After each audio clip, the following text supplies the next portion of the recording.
यहाँ जो सत्संग कार्यक्रम हो रहा है इसका उद्देश्य दो भागों में बटा है, दो भागों को लेकर क्या है ये कार्यक्रम हो रहा है। आप सब भी जरा जान लीजिए तो यहाँ पर जो कार्यक्रम आयोजित हुआ उद्देश्य क्या है, कारण क्या है, प्रयोजन क्या है। तो ये सत्संग कार्यक्रम जो आयोजित हुआ है उसका उद्देश्य क्या, दो भागों में बटा है। पहला उद्देश्य क्या है, ये सत्संग कार्यक्रम के उद्देश्य का पहला भाग क्या है, वह है कि जो धर्म के नाम पर आडंबर ढूंढ पाखंड फैला है।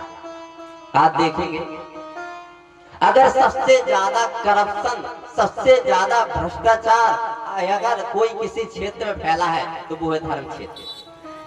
सबसे ज्यादा आडंबर ढूंढ पाखंड कहाँ है, धर्म के नाम पर फैला हुआ है, धर्म के क्षेत्र में फैला हुआ है। लोग क्या है, हर कोई धर्म को अपने अनुसार मोड़ने में लगा है।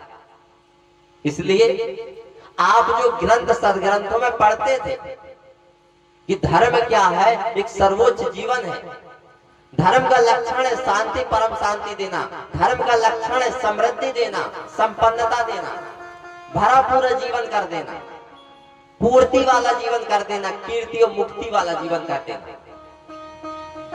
आज समाज को वो धर्म का लाभ नहीं मिल पा रहा है। आज समाज धर्म की वास्तविकता से कोसों कोसों दूर चला गया है और उसको क्या है, धर्म का लाभ नहीं मिल पा रहा है।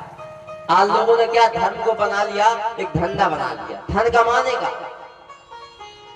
लोगों ने क्या है, धर्म को धन कमाने का, लोगों को लूटने ठगने का, मान सम्मान पाने का एक जरिया बना लिया है। लाल कपड़े पहन लिए बन गए महात्मा जी। क्या है भाई, लाल कपड़े पहन लिए बन गए महात्मा जी, बच्चा दान करो, यही धर्म है। समाज को लूटने ठगने में लगे हैं। देखते होंगे आप सब अपने व्यवहार में लाल पीले कपड़े वाले निकलते,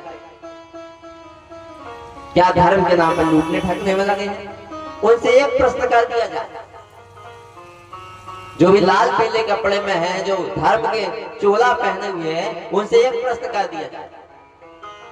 कौन सा प्रश्न भैया, आप सबके सामने भी गुजरते होंगे, बहुत लोग मिलते होंगे। होता क्या है, जो कोई जिस क्षेत्र में घुसा होता है उसको उसकी जानकारी होती है।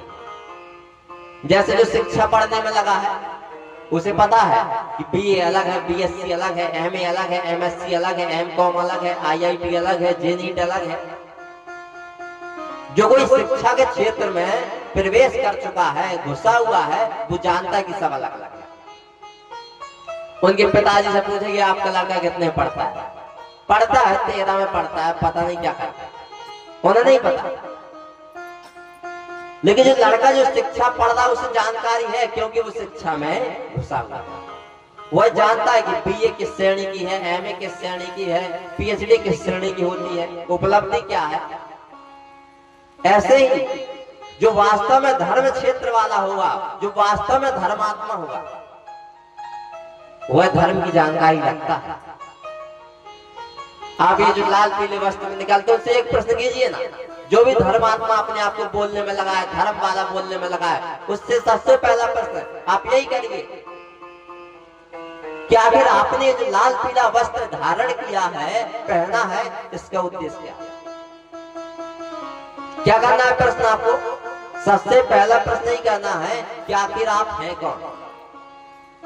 आप साधु हैं कि तपस्वी हैं कि त्यागी हैं कि सन्यासी हैं, सब अलग अलग होता है। जैसे आप सबने देखा होगा पुलिस विभाग में जाइए, ड्रेस तो क्या सबकी एक जैसी दिखाई देगी, खाकी ही दिखाई देगी, लेकिन अंतर है, अंतर दिखाई देगा। कैसा अंतर, ड्रेस तो सबकी एक दिखाई दे रही है, लेकिन फिर भी कुछ अंतर होगा।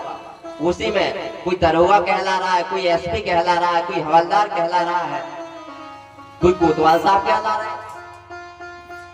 जो जांचने वाला होगा, जानने वाला, वो अंतर पता लगा लेगा। सामान्य व्यक्ति नहीं पता लगा पाएगा कि कौन हवलदार है, कौन दरोगा है, कौन एसपी है, कौन कोतवाल साहब है, कौन एसआई है, सब इंस्पेक्टर है। ऐसे ही सब अलग अलग होते हैं। साधु अलग होता है, तपस्वी अलग है, त्यागी अलग है, सन्यासी अलग है, ऋषि महर्षि ब्रह्म ऋषि अलग है, आलिम औलिया पीर पैगंबर संत महात्मा सब अलग अलग होता है। जो लाभ आपको कोतवाल साहब से मिलेगा वो हवलदार से नहीं मिल सकता। जो लाभ आपको महात्मा से मिलेगा वो लाभ साधु से नहीं मिल सकता।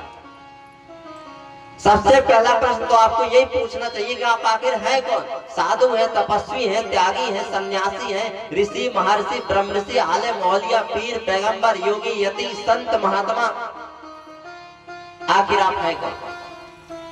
था पता चल जाएगी कौन कितने में है, तुरंत पता चल जाएगा कि कितने जानकार हैं। तुरंत मौन के अलावा कोई उपाय नहीं रहेगा। क्यों भाई? जानते ही नहीं है। जनता है अनभिज्ञ। जनता तो धर्म के विषय में जानती नहीं। जनता तो चाहती है शांति मिले, शांति मिले। वो तो इस संसार से बेचारी त्रस्त हो चुकी है, तो कष्ट परेशानी पा रही है। उसने सुना है कि धर्म वाले जीवन में शांति, परम शांति मिलती है। उसी का फायदा ये आडम्बरी ढोंगी पाखंडी लोग उठाने लगते हैं। जनता नहीं जानती अंतर को, उसी के नाम पे लूटने ठगने में लगे। तो सबसे पहला प्रश्न यही करना चाहिए कि आखिर आप हैं कौन? दूसरा, आपने ये जो वस्त्र धारण किया है इसको धारण करने का उद्देश्य क्या है? क्या लाल पीले कपड़े इसलिए पहने जाते हैं समाज को लूटने के लिए, ठगने के लिए, कि समाज को उपदेश देने के लिए, कि समाज को एक दिशा देने के लिए, कि समाज के दुख कष्ट परेशानी को दूर करने के लिए? पता चल जाएगा कौन कितने में है। तो इस प्रकार से आज धर्म के नाम पर क्या है, सबसे ज्यादा आडंबर ढोंग पाखंड फैला है। धर्म को लूटने ठगने का धंधा बना लिया, धन कमाने का, मान सम्मान पाने का जरिया बना लिया। धर्म को लूटने ठगने की चीज नहीं है।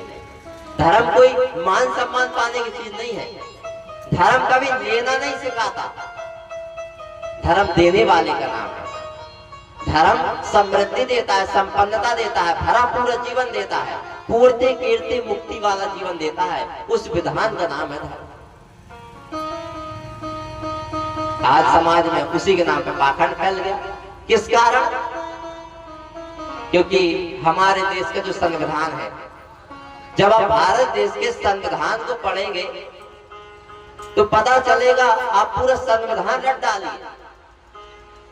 भारत के संविधान में क्या है, धर्म की कोई परिभाषा नहीं है। लीजिए, एक तरफ तो कहा जा रहा है कि सत्य सनातन धर्म होना चाहिए, सत्य सनातन धर्म होना चाहिए पूरे भारत देश में। धरती तक की बात हो रही है कि सत्य सनातन धर्म होना चाहिए, लेकिन उसी भारत देश की बात हो रही है, उसी भारत देश की। जब आप भारत देश का संविधान पढ़ेंगे तो पूरे संविधान में धर्म की कोई परिभाषा नहीं है। लीजिए, ये गिलास दिखाई दे रहा है आपको इस गिलास को धर्म कहना हो कह दीजिए, कोई कानूनी नहीं है। आपको इस मोबाइल को धर्म कहना हो कह दीजिए, कोई कानूनी नहीं है। आपको इस पंडाल को, आपको घर को धर्म कहना हो कह दीजिए, कोई कानूनी नहीं है। क्या है भाई? धर्म निरपेक्ष है। भारत का संविधान क्या है? धर्म निरपेक्ष है। उसी के कारण क्या है, आडंबर ढोंग पाखंड फैल गया है। तो यहाँ का सत्संग कार्यक्रम का पहला उद्देश्य का भाग क्या है?